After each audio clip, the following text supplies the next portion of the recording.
Hi guys, so welcome to the FPL tips for this game week. Now, I actually made a mess of my game week last time because A, I kept Mo Salah as a captain, and B, I thought that Arsenal would not be good enough against Tottenham, and I read.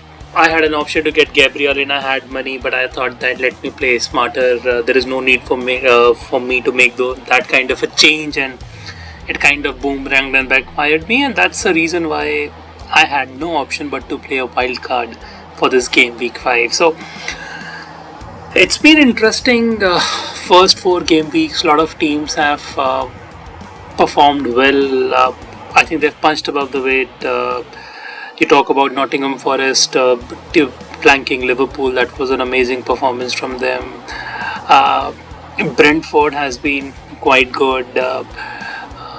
Surprisingly, I would say Brighton has also been right up there, and there have been a couple of struggling teams as well, like Everton for that matter. That 3-2 thing, conceding, losing when going forward, going ahead.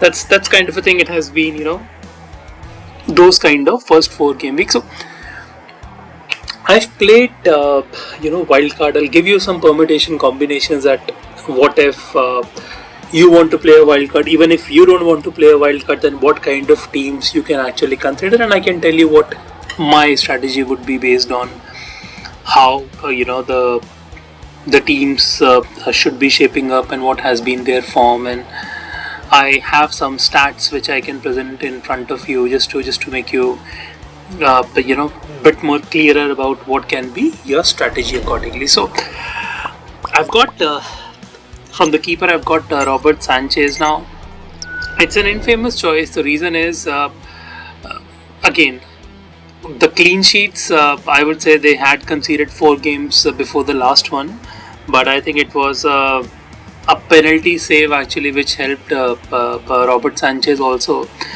I just believe that they would be kind of in a better space when it comes to going forward, because you see the next 3 games which are coming up. That's against West Ham away, Brighton home, Nottingham home. I expect Chelsea to get some clean sheets in these games, and although the next 4 games are completely the opposite. It's Liverpool, Newcastle, Man United, as well as Arsenal. I do believe that for these first 3 game weeks, I think you can consider Robert Sanchez, and he's a kind of a cheaper option also. So if you want to make a change also, even if you have money, you can go for Robert Sanchez. That's what I have actually thought of. I've got Mazraoui in as a player. I think United are getting better and better after that. I won't say thrashing, but how they surrendered against Liverpool for a 3-0 loss. That was one thing which United seems to be now coping up with. Against Southampton, they played really well. Then against Barnsley in the cup, they got 7-0. So all in all, I think Manchester United now are kind of in the right direction, and as I said earlier also, they are one of the best teams when it comes to keeping clean sheets. Even Manchester City hasn't kept a single clean sheet in Premier League, although they had one last night in Champions League against Inter Milan. But United have been there and thereabout, and if you see how Mazraoui is playing. So he's a guy who plays left back. Obviously, 2 clean sheets out of the 4 games. He has played almost 80 minutes as an average. If I take the average of the 4 games, I think he's a guy you can pick, and obviously for a value of 4.5, I think it's a good value. He can provide you assist also. See the expected assist also in the last game also. He came close actually to do that as well. So I do believe that he's a guy who can also give you points in assists. He's already done 1 assist against Brighton. So now look at the fixtures he's got. I think against Crystal Palace away, there is a chance United can get that clean sheet. Spurs home might be that kind of a game as well. Although the game against Aston Villa would be tricky, but you look at the game after that, Brentford, West Ham away, Chelsea home, Leicester home. You can also have some other Manchester United defenders as well, if you want, like Lisandro Martinez also is of the same value. But because he's a left back, there is a chance of creating goals as well. So I feel that he would be a good choice for that. Romero, I think he has been one of the best signings of Tottenham in the recent years, and although they lost against Arsenal, but this guy has played every single minute of the matches for Spurs. He has got a very, I would say, a healthy expected goals as well. Because he's a centre back. Set plays, I think Spurs do get a lot of these corners. They do get a lot of these crosses in. So I think Christian Romero, for that value, would be a very good option for you. And look at the matches of Spurs which are coming in. It's Brentford home, United away, kind of tricky, but Brighton away, West Ham home, Crystal Palace away, Aston Villa home, Ipswich home. You can have a couple of clean sheets for these game weeks as well. I've got Ibu Konate. I think we all know that he did not play the first half or the first game which Liverpool has played, but after that he has been solid as a rock. Although against Nottingham Forest he played just 74 minutes because Liverpool were chasing game at that point of time and they had to make some changes. But this guy also scored from the header in the Champions League match against AC Milan. So obviously confident guy. I think he forms a very strong and formidable partnership with Van Dijk, and with Liverpool having the next four fixtures, I think apart from Chelsea, I believe that Liverpool has a very strong chance of keeping clean sheets in almost all of them. Arsenal away would be tricky, but you are going to get at least one or two tricky games in the next 5 or 6 games at an average. So I think this is one thing which you can definitely look for it as well. Now this is my midfield, interesting midfield, because I had to keep some money for my forwards also, which are really expensive at this point of time. Emil Smith Rowe, I think he has got a very very solid start to the season, and I think he is kind of undervalued at this point of time of 5.7. I believe he will cross 6 very soon. See, he plays 60s to 70s, most of the matches in that range, and I do think that Emil Smith Rowe would actually get better as when Fulham are able to create more opportunities for themselves. Again, expected assists, that's been good. He had an assist last game as well. He even scored a goal against Leicester as well. So 1 goal, 1 assist so far. He's looked good. He has been the main attacking threat, and at 5.5 or 5.7 now, I don't think that's a very expensive options. Okay, so that's the reason why I am getting Emil Smith Rowe in the team. Now I have Luis Diaz. I think Luis Diaz was just amazing. I think the fact that he has started so strongly. I had Jota to start off with, but I think he has been the standout player along with Mo Salah in the first few game weeks, and look at what he has done in second and third games. 3 goals and an assist. That's just been pretty good. Against Nottingham, he just played 60 minutes. Again, players coming back from international breaks, and it's the very first game playing against a tough defense. It takes toll on your body. But now, since he has been well rested, he has not travelled. He did not play against. He did not start rather against AC Milan. So I believe that he would be up and running, and you should expect a lot of opportunities taken by Luis Diaz. And then again, Mo Salah. I don't need to talk about Mo Salah. We all know how brilliant he has been. Against AC Milan, he hit the post twice. He had very good chances. I think he could have scored even a hat-trick there. He did not score even a single goal. So I just think that he still will be the player for you, along with Haaland, to be right in there as the top scorers and the assist providers, I would say, in the Premier League. Onana is interesting actually, because I was not giving much of a chance to Onana because he is a kind of a defensive midfielder. He plays in the middle, usually with Tielemans or somebody else. But I've been kind of amazed the way that this guy has actually played really well. And in this game week, he played just 45 minutes against Everton, but The game against Young Boys, which they had their Champions League game, he again scored a goal. Before that, against Leicester, he again scored the goal, as well as against West Ham also in the first game week.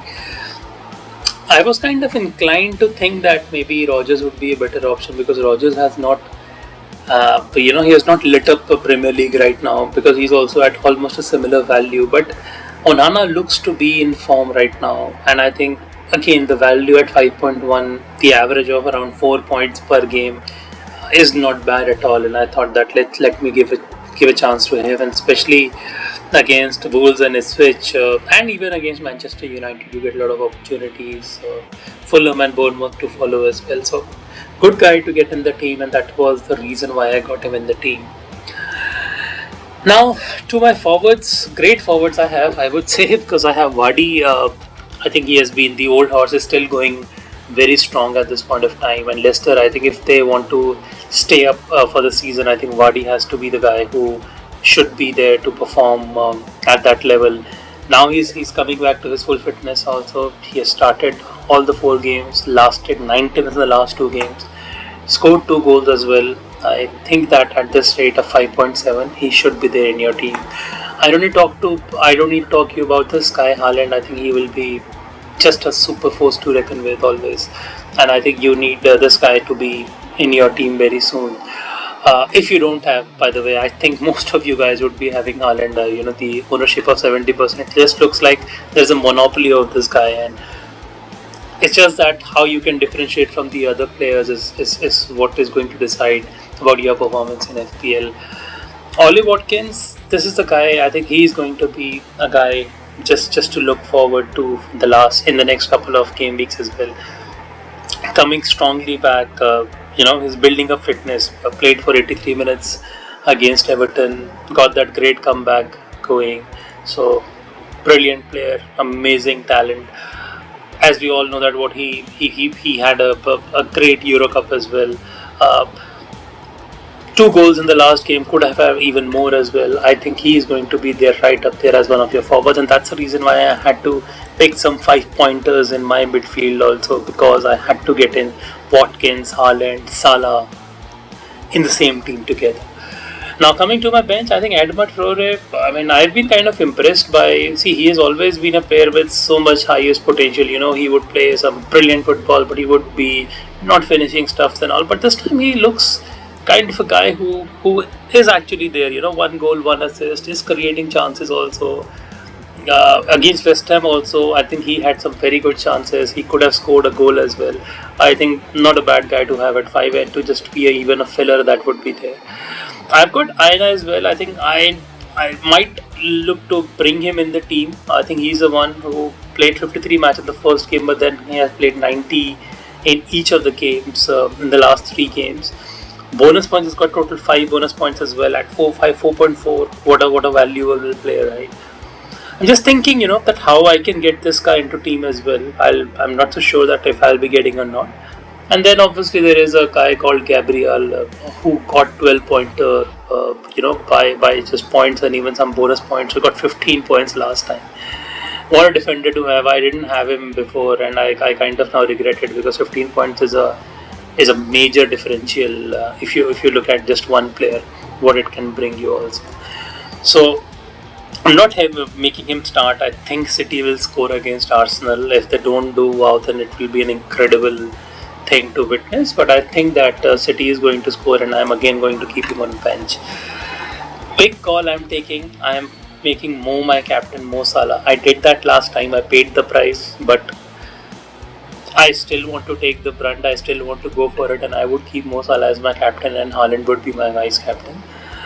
Couple of players, if you are really keen to know about what kind of players, if you don't play wild card, which I think many of you would not be playing, so what kind of players we would be looking at. So for me, I am still not convinced that Sanchez is a great goalkeeper. I think if you have money, go for somebody like Raya, or go for Onana, or maybe have a non-playing goalkeeper as a second one. You can have one player kind of substituted, and you can have maybe, I would say, Onana at 5, great value. If Manchester United can stitch together some of those clean sheets, and obviously that would be the one.